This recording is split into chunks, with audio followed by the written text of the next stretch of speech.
मुख्यमंत्री विष्णुदेव साय आज विधानसभा परिसर में कृष्णा पब्लिक स्कूल के लड़का मन ले करीन मुलाकात।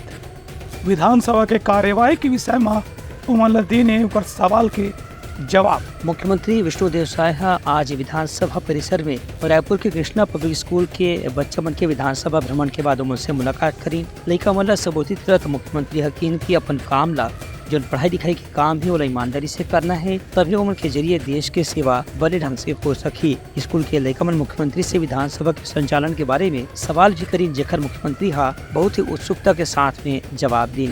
ये मौके में कृष्णा पब्लिक स्कूल के लड़का मन विधानसभा की कार्रवाई दिखाएगी, संगे संग विधानसभा में होने वाला कार्रवाई के बारे में उमन जानकारी भी देगी।